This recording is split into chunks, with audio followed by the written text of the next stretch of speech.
Warning, the following video contains heavy spoilers. 86 is a fantastic show that drops a variety of subtle hints throughout the story. There are numerous subplots that you, the viewer, might not catch if you did not pause frame by frame. In this video, we will be exploring some of the themes, symbolism, motifs, and world building you might have missed. In the first episode, we see a blackboard where Kujo wrote there are only 129 days left until end of service. As Reddit user Pedot has documented, it took exactly 129 days to depart for their final recon mission. Our Spearhead squadron knew full ahead of time when they were going to depart for their final destination. Names and the importance of names is a recurring theme.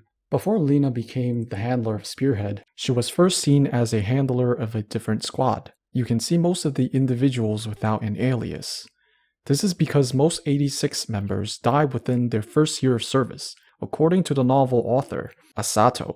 Those who last more than a year are then recognized with a name of their choice. It goes to show how much more meaningful it is to have a group who are all on their fourth year of service.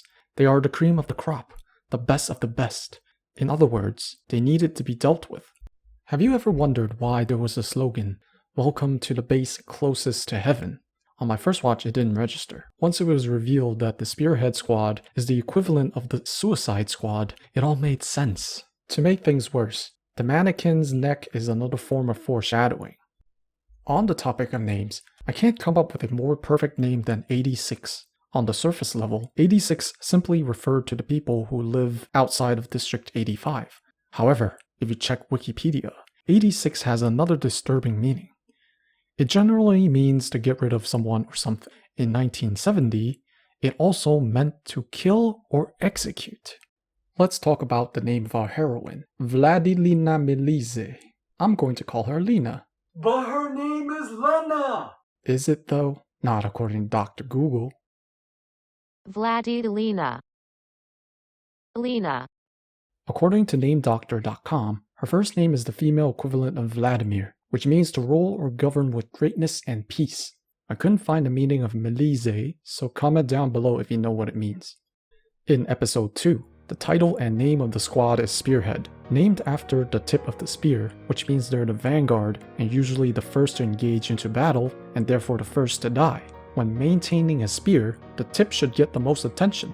Since the Spearhead squad never gets any replacements, it means the Republic has no intention of maintaining their Spearhead. They are giving it a quick maintenance every now and then, but their plan is just to replace the Spearhead every time it gets damaged to the point it becomes inoperable.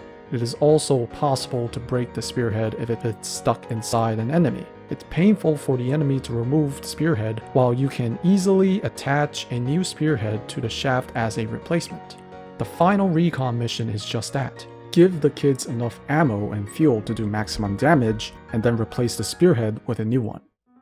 A small but powerful detail was teased by Asato on Twitter. She was referring to the book Shin was reading at the time, All Quiet on the Western Front. Although I haven't read the novel, the synopsis of the story is about how soldiers' lives are thrown away by their commanding officers who are stationed comfortably away from the front, ignorant of the daily terrors on the front line.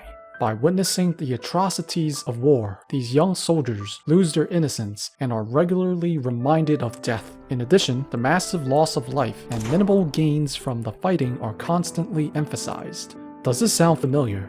Young children forced to throw their lives away, while the Alba are throwing parties safely within their walls. As for Kaie's death flag, it was briefly foreshadowed when she was playing a card game with Haruto. She was left with the Joker card with a Grim Reaper on it. Episode 4 continues to reinforce the dire situation the 86 are put in. They are forced to defend the Republic while not even being acknowledged as human beings. When Lena goes to visit the war memorial, we see her walk past a bunch of empty memorial walls. In fact, the very last casualty the Alba suffered was none other than Lena's father, Vaclav Milize. Let's talk about Lena's best friend, Annette. There's a reoccurring subplot about how all of her suitors are out of her age group. In episode 5, we see all of her suitors on full display. When asked about why she put them up, she mentions her coworkers did it as a joke. In the next episode, literally Santa Claus applies to be her husband. When Lena comments on the age of her suitors, Annette has a painful expression but brushes it off. It's later revealed that Annette was bullied in school for being friends with an 86. Let's connect the dots. What if the bullying never stopped? What if the reason why no one in her age group wants to date her is because they remember she was friends with an 86? Only those who are young enough to not know her history and those who are old and desperate are thirsty for her. Annette is trapped in a society where she's all alone. Let's talk about world building. Food is a recurring theme in 86. It was mentioned multiple times how the Alba are eating artificial, processed food. Lena goes absolutely bonkers for some real ingredients. Do you recall the scarcity of food in Attack on Titan? Land is limited within the walls of the Republic. As a result, processed food has become the norm due to lack of farmland and no imported goods. But did you notice how well the 86 were eating? It was as if a cook out of Shogugeki no Soma was doing a cook-off and the 86 were being served. Okay, I'm exaggerating a bit, but the details are definitely there. I mean, who puts this much effort into making food look this good in a non-cooking show? You see, the 86 were both hunting and gathering for their own food out in the open. The Alba would never serve meat, a luxury to those who they deemed as inferior. Their food is so bad, it got rejected by our robot dog. You know that real fruit that Lena is craving? Our lads have those on a regular basis. It's a small W, however small that may be. A1's adaptation has a strong sense of cinematography, and episode 7 packs a ton of it. Shinei Nouzen, the Undertaker, the Shinigami. Here we see another scene where our protagonist with the burden of shooting one of his fallen comrades. The picture here is brief, but if you pause the frame, you can see a very powerful allegory. Do you see it? How about now? Shin is a representation of the Angel of Death. His mission is not only sending off the souls of his fallen comrades, but also the ones trapped inside the Legion. I really like this scene, and this frame, beautifully shot from a low-angle point of view, demonstrates metaphorically how powerful Raiden is as he delivers his speech. Although it appears that he is imprisoned by this cruel, unjust world, represented by these concrete walls, he has chosen to step out of it. In other words, Raiden and the others have chosen their own path to be free. All of them filled with determination. As the speech ends, the pale moonlight slowly reappears. In an unexpected shower scene, some traumatic revelations about Anju are revealed. Many have speculated about why she has silver hair but still lives in District 86. If you looked very carefully, you can make out the following letters on her back. Ors aw? Chores laughter? Hors the... Oh, come on!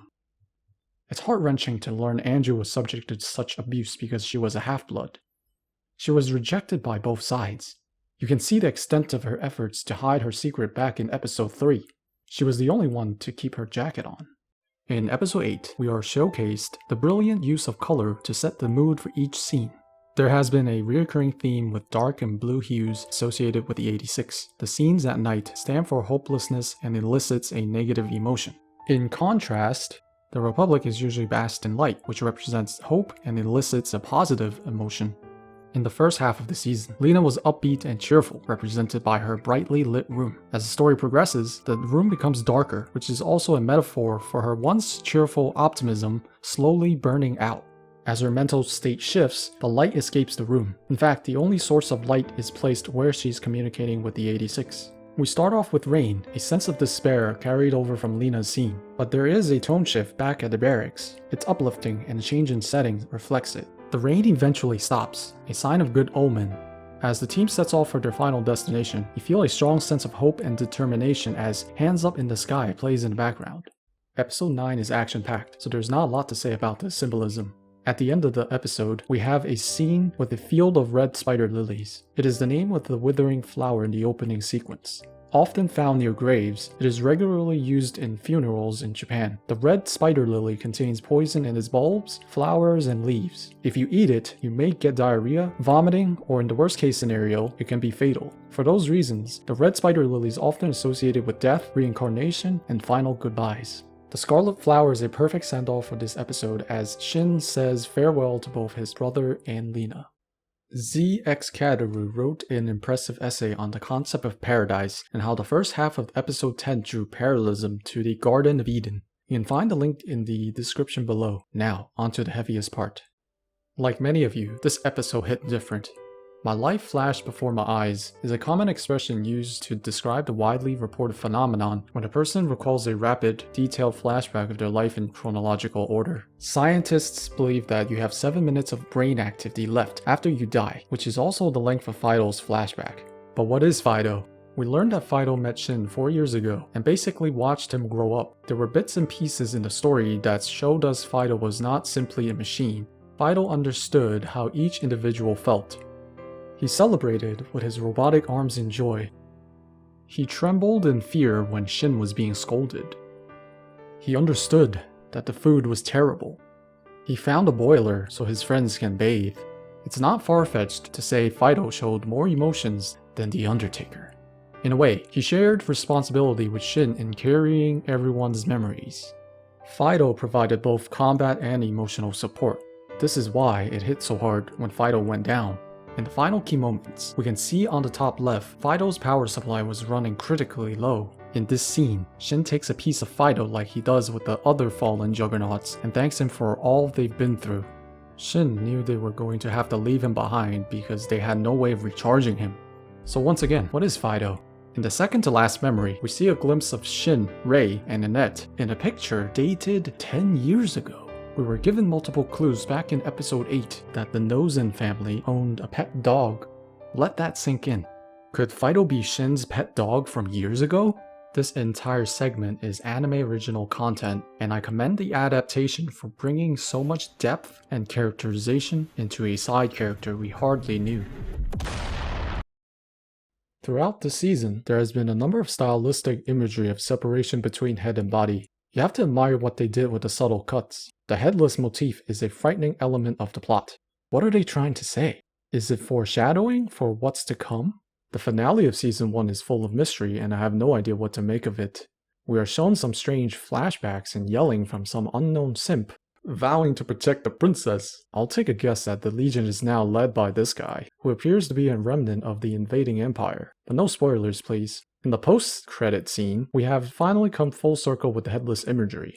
But there is one glimmer of hope, and you can find it on the 86 website. You see, all season long, the official website has been updating who has been destroyed after each episode. The confusing part is that in episode 10, Shorei was still marked as alive, but in episode 11, he is now destroyed. The rest of the cast remains alive? Even though they were shown to be knocked unconscious, we didn't get any confirmation of their demise. In case you didn't notice, there are several parts of the opening sequence that changes throughout the series.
Hi there! If you made it this far, I want to thank you for watching this video.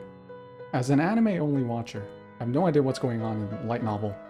So all the conclusions I came up with on my own, or I found it on the Reddit discussions. If you liked this video, leave a like, leave a comment. It really means a lot to me because this is the most ambitious video I've ever done. Oh, and please, no spoilers in the comments or I'll have to banish you to the Shadow Realm. Lots of people I want to thank, so I want to first start off with thanking the author, Asato, for writing this novel. The writing is so good. Next, the people who brought this adaptation to life. The music, the directing, the attention to detail, everything about this adaptation is top-notch. I also want to thank the folks over at the Reddit discussions for posting so much insightful information without actually spoiling it. I also want to thank all the musicians that allowed me to use their music because the OST is not actually out yet. And finally, I want to thank Giguk, my all-time favorite Anituber. I wanted to make a video just like his one of these days, and I think I should do him proud? I don't know. Alright, that's all for me. Thank you for watching, and I'll see you next season. Peace!